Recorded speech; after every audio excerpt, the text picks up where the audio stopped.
What is up, everybody? It is Saturday, August 28th, and we are back and better than ever on Brewed Bets presented by Pale Horse Coffee. And look, coffee brings us new life early in the morning, and so does week zero of college football, because that means it's time to bet on the most fun sport to bet on in all of gambling. That is football, and that gives us new life that we can have a good record. I am Brandon, your host of Sports with BJ. As always, I'm joined by JTZ, Jake Thomas of Sports Shift Media. Jake, how we doing? I'm doing good. No matter what's going on, you just wake up that first Saturday of football and realize we're back. The whole world is different when football's going on. Absolutely. Again, we are Brewed Bets presented by Pale Horse Coffee, bringing you strong coffee, stronger bets. That's the goal.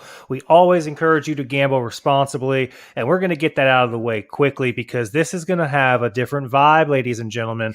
I know that it's typically, it's Saturday morning and we have some energy, but no, none of that. We are hype. We are ready to go. Football is back, and we're ready to make some money. We don't know if we have any big upsets. Not really there yet early in the season. We actually haven't even had a game that counts yet. I know we've got some preseason football going on, and that's been great to watch. Got a plethora of young quarterbacks that we were betting on last year, learning their new systems, running with their new squads in the NFL. Shout out to Justin Fields. He did a great over the preseason. Shout out to Trey Lance making noise. Shout out to all the guys making noise in the NFL. But we are here to talk week zero and whatever that may be. JT, what is week zero? I mean, it used to always be, I feel like when they started this concept, it was just like one or two games, maybe. And there was usually like a pretty big game as one of those. But they decided before everyone else kicks off, they want a weekend. I think they're trying to maximize how much time they have without the NFL sprinkled in there. So you have this weekend, and then you have Labor Day weekend where there's all of us college football fans are glued to the TV. But I know there's a lot of people out there that are probably spending their last weekend of summer vacation. So they wanted to get one more extra weekend in there. So we've got a few big games, a few other ones that a lot of people won't know about, but we'll talk about them here if we have some bets on them. Absolutely. And hey, listen, if you're watching out there live with us, we've got the game scrolling on the ticker. We've got the opponents, we've got the line, we've got the over and under. We've got a lot of information coming at you. So if you typically follow us by listening, you're missing out on a lot of key graphics here. We're trying to help you out, so help us help you by watching us on Saturday mornings.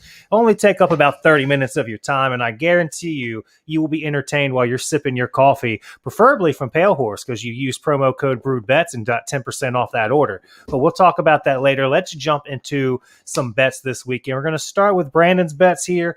I've got three. Technically, I've got four, but two are tied up in a tease.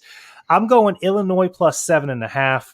I'm going with UTEP minus 9.5, and I'm going to tease Fresno State and UCLA. I'm going to take Fresno State down to 22.5, and I'm going to take UCLA down to minus 12.5. We'll get into that later. Again, we always throw out what we're picking, and then we explain why we're picking them. So, JT, let's talk about your best bets this week. All right. I've got three different games that I'm betting on, but I've got two bets in two different games. Starting off with that Nebraska-Illinois game, I'm actually on the other side of you. We got some different numbers here. Make sure if you're doing gambling, if your state offers multiple places to place bets, to always shop around, find the best value. You can find a lot of different numbers during football season. So I'm taking Nebraska minus 6.5. And I'm taking Nebraska, Illinois under 54.5. We've got some Big Ten football. Big Ten football loves unders. Then that middle game, I'm going Fresno State, UConn under 63. And then the one that I'm going to be glued into I'm going to make sure I'm not going to miss a snap of that is the UCLA Hawaii game. I'm taking Hawaii UCLA under 68.5 and the UCLA first quarter spread of minus 4.5. A lot of stuff to unpack there, so we'll get right to it. So My bets here, you mentioned that we're against each other here in this game. I went with FanDuel for this particular line. It's just the format I'm used to. I'm trying to get into DraftKings, people. I know I'm behind the times, but right now the simplicity of FanDuel is where I'm at. So I have Illinois plus 7.5. Look, Nebraska has not been good, but nor has Illinois, right? We got a lot going on with these coaches. Brett Bielema makes his debut for Illinois after a 3-year stint in the NFL, and Scott Frost is on the hot seat at his alma mater. Nebraska has not been good since he was there and led them to a championship in 1997, right? I think was Eric Crouch after him or before him. I think Crouch was before him. So Crouch would have been, but what year did you say they won? 97. So he would have been after, because I believe... Was he like 98, 99? Because I believe he was the Browns quarterback in the early 2000s. Okay. Well, regardless, he's back at his alma mater, and so far it has not been a good 3 seasons. This is his 4th year, going into his 4th year there, right?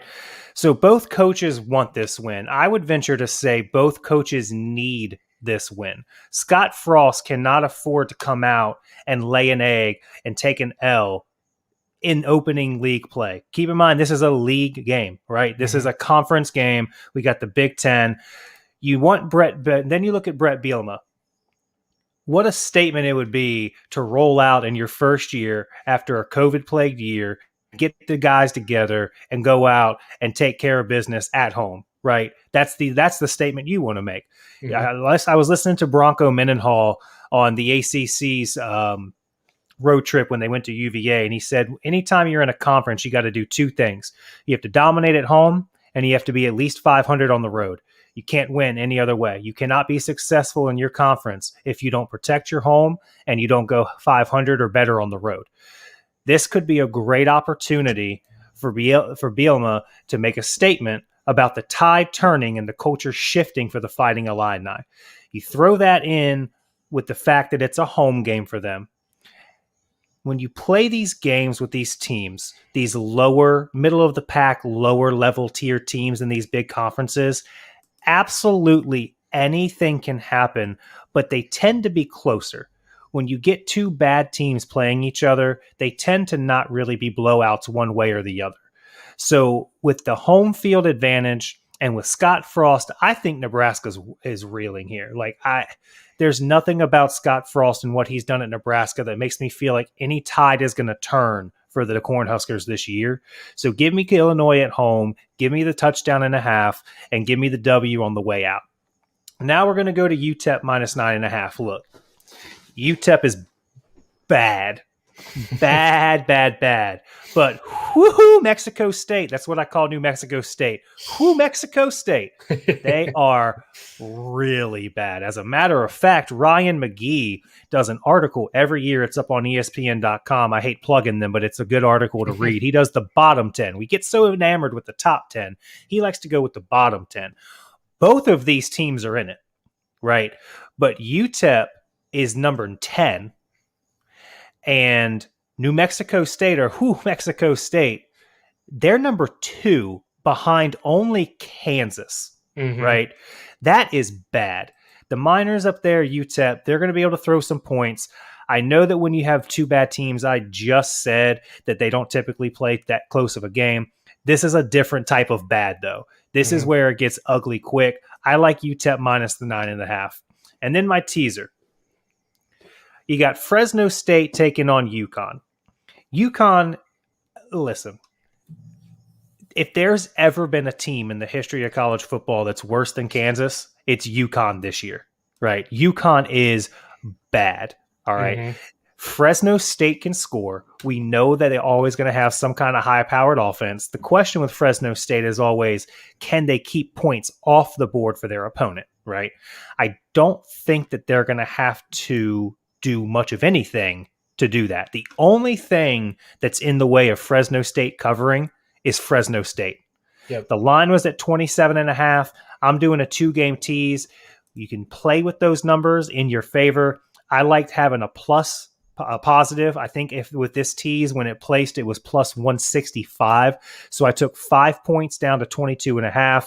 And again, the only thing in the way of Fresno State covering, in my opinion, is Fresno State. Mm-hmm. I'm teasing that with UCLA. I also took them down. They were at 17.5. I took them down to minus 12.5. Chip Kelly, believe it or not, he's got to win against USC. He's got to win against a top 10 opponent. The one thing that Chip Kelly does not have yet is a non-conference win. How is that possible? Don't worry. The tide's going to change. It's Chip Kelly time in UCLA. This is huge for Chip Kelly and the Bruins this year. I believe that Chip Kelly, when they hired Chip Kelly, I thought it was a great hire. What a great person and a great offensive mind to get UCLA back on the map, right? They've been so vanilla, so bleh, which most of the Pac-12 really kind of has lately. But USC's on the rise, and I can tell you right now, if you live in LA, you know what I'm about to say is accurate. It come hell or high water if UCLA is not going to be good at the same time USC is good. Mm-hmm. So for me, I think with the rise of USC, this is a big, possibly career deciding season for Chip Kelly. He needs the win. He needs the statement out of the gate. I like Hawaii. I like the flying rainbows. I like their ability to put up points in the West Coast Conference. I don't know if they can go to UCLA and stay within 12.5. So I'm taking it and I'm teasing with the Fresno State and hopefully walking out with the dub. And those are my picks for this weekend. I like everything you said there, especially that tease. I love. I probably personally would play it down 2 more points just to get on the other side of football numbers, because you can get to 20.5 and get to, well, I guess you're still not in a football number because you're still at 10.5. But that's the only thing you would be minus money at that point. But the thing that scares me with those two in terms of the game spread is that both teams have look-ahead spots. Fresno State, they're just trying to get in a little bit of a sweat and get out of there because they play Oregon next week. And then UCLA has the big game against LSU, which next week when we meet up for this, I have a lot of things to say about that game. And I think you learn a lot for that game from this UCLA Hawaii game. Mm-hmm. But I love everything you said there. Outside the Illinois pick, we agree on everything. Yeah, and I'll say this. When Fresno State shows up to the stadium, they're already up 2 touchdowns. Yeah, I mean, it's UConn. I don't care if you're looking ahead to Alabama. It's UConn. If you can't throw up a 22.5 spot on UConn look, Fresno's got a lot of positive buzz around them this year. They typically do. I mean, that conference tends to run through them for the most part. They're always one of the preseason favorites, right? I don't know, man. If Fresno State, if y'all blow this for me, I will bet against you every week, which means you'll probably win every week, but it's a threat nonetheless. So Let's throw it to JT for his best bets. A lot to say. Again, we're going against each other with the Nebraska-Illinois game. So JT, take it away. So we'll start there. I think that a lot of what you said is correct. I agree with you. But the one thing about Scott Frost being on the hot seat, I think the guys in this locker room, from everything that I've read, I think they still love playing for Scott Frost. I think that he's a coach that the players are behind and that they're ready to kind of rally and go out there and play for him. So I think it could be the other way, that they come out and get a huge statement win saying that like Scott Frost deserves to stick around. And on the other side, Brett Bielema, we saw he did great things at Wisconsin, not so great things at Arkansas. That could be the conference that he played in. Like, his style doesn't really work in the SEC, but he's coming in this year. I agree. He's going to turn Illinois around and get them out of the bottom dwellers of the Big Ten.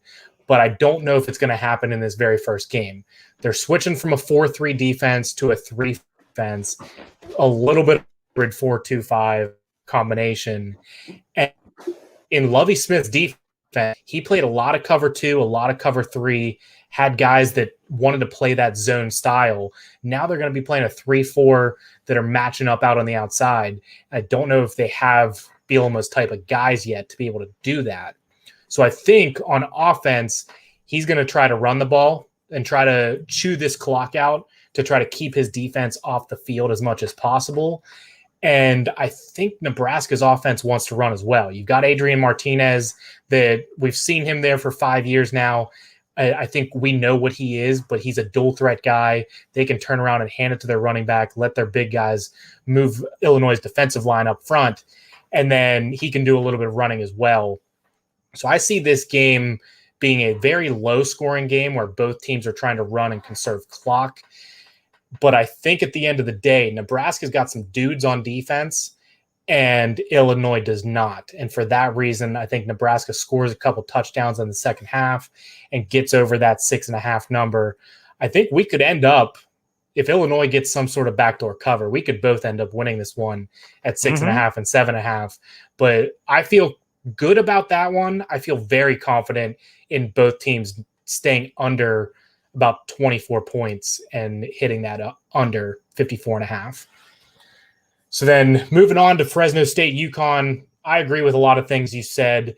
And what I said there at the end about Fresno State maybe looking ahead to Oregon next week, I think that's the reason why you're going to see this game go under this total of 63. UConn's not going to score. They might put up a touchdown, but I would be surprised if they even do that. And I think Fresno State could probably come out, put up about maybe 24 to 28 points in the first half, and then coast to about 10 more points in the second half. So they get up into the 30s. UConn doesn't really score, and this game stays under the total pretty easily. And then the last game of the night that I have bets on, UCLA, Hawaii. Chip Kelly, I think this is the year that he cements his foot in the ground and says, I am still a top 10, if not a top 5 coach in all of college football. A lot of people forget the things that he did at Oregon because of how things went in the NFL, but he is back. He's got his guys. Dorian Thomas-Robinson is the perfect Chip Kelly quarterback. He's now been able to develop under him for 3 years. This is his 4th year, so now he can finally grow, and he has a lot of weapons around him. So UCLA will come out. Chip Kelly will be trying to make a statement, and they will get up early in the first quarter, jump up a couple touchdowns. I don't think Hawaii has the high-flying offense that we're used to with Todd Graham there as head coach. But kind of like I said with the Fresno State-UConn game, I think UCLA sort of takes their foot off the gas, and Chip Kelly has kind of treated these out-of-conference games with not much respect. He's not going to try to show his look against he doesn't really think matters. I think 68 is a lot of. I think that's basing a lot of thinking Hawaii is still going to fly up and down the field, which just isn't the case. And Todd Graham sort of has their defense improved that I think they'll put up a little bit of fight, even though UCLA is just the more talented team. So that is that was very long-winded of me, but those are my picks of the week. No, I love everything about it. You forgot to mention UCLA in the first quarter. You're taking them minus 4.5, but and if you did, I missed it. But yeah, that was just me saying that UCLA is just going to jump out early. I think they come off the bus ready to go and put up a couple touchdowns in the first quarter. Yeah, and I think Chip Kelly gets a lot of flack because of his stint with the Eagles. But let's not forget, a high percentage of people would say that Super Bowl that the Eagles won was Chip Kelly's. Mm-hmm. It was his system. It was his players. It was his everything. He just wasn't the coach, right? So Chip Kelly, I think you're right. I think this is a big year for him. He's done some good things at UCLA. I honestly thought Jim Mora was going to be a great hire for UCLA, and it turned out to be an absolute dud. But that's going to happen when the coach isn't in it anymore. I think he was coaching out of habit, not out of passion, and that's when things can get pretty bad for a university, for a program. And Chip Kelly is not. Chip Kelly will be coach. He's like Saban and Carroll and Belichick. He'll be out there till he can't stand, and then you'll have to wheel him out. So I love the opportunity he has to turn the Bruins program around. Look, there are certain things that are true in sports, whether we like it or not.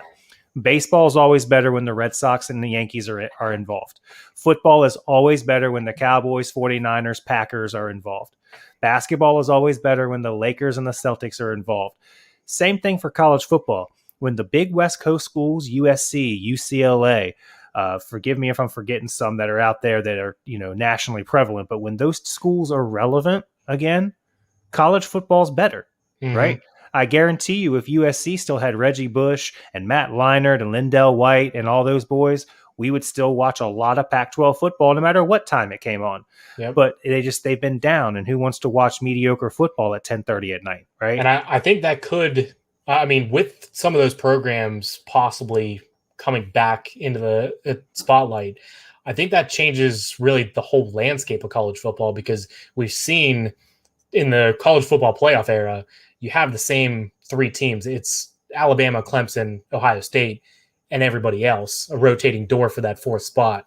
So it would be nice if some of these teams can start winning football games again, get big time recruits, and maybe we have 7 or 8 teams that can compete for a national championship instead of just those top 3. Yeah, great point. And I'll raise you another one.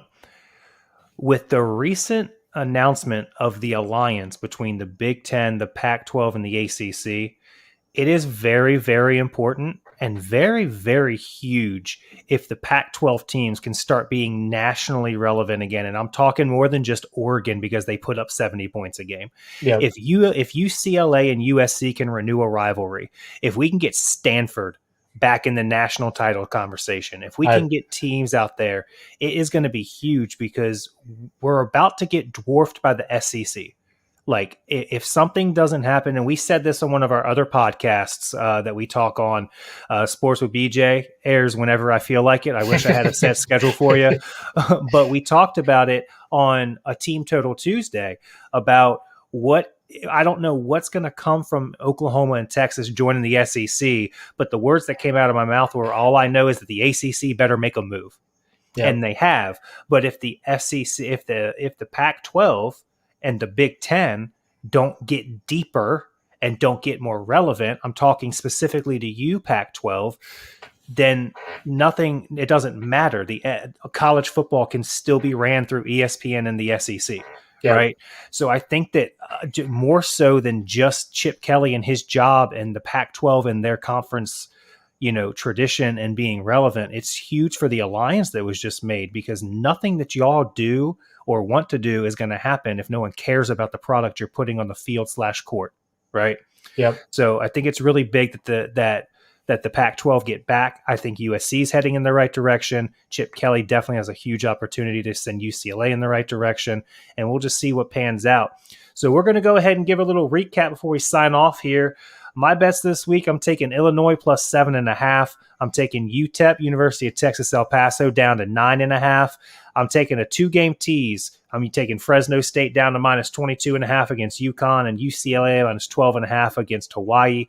JT is going Nebraska, Illinois under 54.5, as well as Nebraska minus 6.5. He's taking Fresno State and UConn to stay under 63. I'm hoping Fresno State puts up 50 of that number. We got Hawaii and UCLA under 68.5. UCLA first quarter minus 4.5. A lot of action. Football is back. I haven't been this excited about gambling since March Madness. Yeah. Right? I mean, baseball's fun, but betting on baseball is very boring because it's the same bets over and over and over. Yeah, I mean, if you look at anybody that's been making money over the past month, it's just betting on mainly the Yankees. So, you get or on against the Padres. Yeah, or against the Padres. So you get on one of those trends of just you bet the same team until they lose you money. And I don't know. I love baseball. I love betting baseball, but it's not quite the same thrill of waking up on a Saturday and knowing that you have wall-to-wall football from noon until midnight to bet on. Absolutely. College game day kicking off at 10:30. It is back. It's in the air. We're ready for it. For you pick'em players out there, pay attention to sportshiftmedia.com. That's where all of our content is run through. That's where you're going to be able to find everything the easiest. I'm going to have a weekly pick'em column where I give my expert picks. 5 years running, I have finished in the top 2 of my 37-man league with my picks. So keep an eye out for that. Hopefully that'll win you some money if you're betting money lines. I know I like to. And keep an eye out Saturday mornings, Brewed Bets, typically around 9:30 in the morning. We'll have these shows live for you. Keep an eye out on our social media. We have clips throughout the week about our games of the week. I know I'm going to have some up there about the Nebraska-Illinois game as well. JT is going to have some Hawaii-UCLA action. And as the season progresses, the content is going to be lit, and you're going to want to be a part of it. So make sure that you're subscribing everywhere we can. JT, any closing thoughts? No, I just completely agree with you there. Give us a like on Facebook, like and subscribe on YouTube. And then, yes, Sports Shift Media everywhere. Search for us. Continue to show us love and drop a comment. Stuff that you may want to see. We're always up to add new stuff, so just let us know.